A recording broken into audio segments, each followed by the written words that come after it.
Представим себе, что какого-то такого очень, как сейчас модно говорить, токсичного человека, ну, допустим, простите за банальный пример, то, что мне прежде всего приходит в голову, такой вот муж, очень тяжелый муж какой-нибудь, нервно-паралитический, как говорят, который все время напряжен, приходит с работы, от него искры сыпятся, ищет к чему придраться, всегда находит, всегда придирается, и форточка не открыта, или форточка открыта и холодно, и ребенок до сих пор не спит, это в общем кошмар. И в какой-то вечер он приходит, вдруг какой-то размягченный, и говорит: ну прости, достал я тебя, да, ну прости, знаешь, как на работе стою, извини меня, ну прости, козла. Вроде бы это то, что хочется услышать. Но почему-то этот текст, опять же, той самой безопасности не сильно прибавляет. Как по-вашему, почему? Чего в этом тексте, а значит, в этой позиции не хватает? Только не думайте, что хотят от вас услышать. По сути. Извини меня, это как будто больше нужно ему. Очень психологичный комментарий. А как же тогда звучало бы извинение, которое не про него, а про его жену, загнобленную? Наверное, должно предшествовать что-то про признание ее чувств. Например, как это могло бы прозвучать? Ты, наверное, сильно устаешь, тебе, наверное, очень тяжело, очень плохо, очень расстроен. А я тут, мол, добавляю. Я такой прихожу, еще тебя. Да, теплее, это теплее, приятнее, и все-таки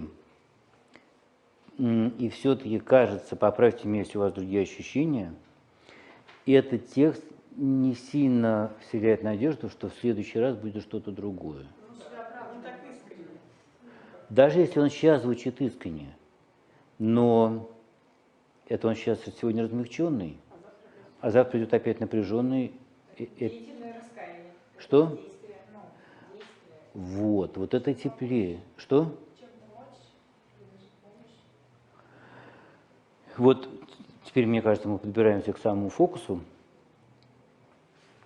Смотрите, он же вот кипятился по каким-то или какому-то конкретному поводу, да? Если он действительно считает, или я, считает эти свои претензии неправильными, что же тогда было бы вместо этого правильным? Нет. Я не прав, потому что сказал тебе закрыть окно. Подождите, стоп, можно сейчас я вас переторможу? Значит, я был неправ, сказав закрыть окно. А как мне надо было бы поступить правильно? Как? Конечно. Вот чего не хватает в этих извинениях. Точно озвученной поведенческой альтернативы. Я понимаю, что мне надо было самому действительно там эту форточку и самому прийти раньше уложить ребенка. И раз он этого не говорит, значит, у него этого в голове нет, и значит, действительно на завтра или когда-то будет то же самое. Вот что значит извиниться. И если, опять же, эта содержательная часть в извинении есть, слова «прости меня» даже уже не так важны. Если нету, как он ни клянись в своем раскаянии, оно извинением не является.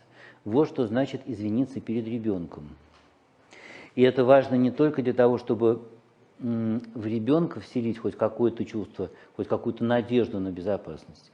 Это важно потому, что как только я себе это говорю, что мне надо было бы как-то иначе, у меня начинается движение в ту сторону. Мне в следующий раз уже самой будет труднее просто так.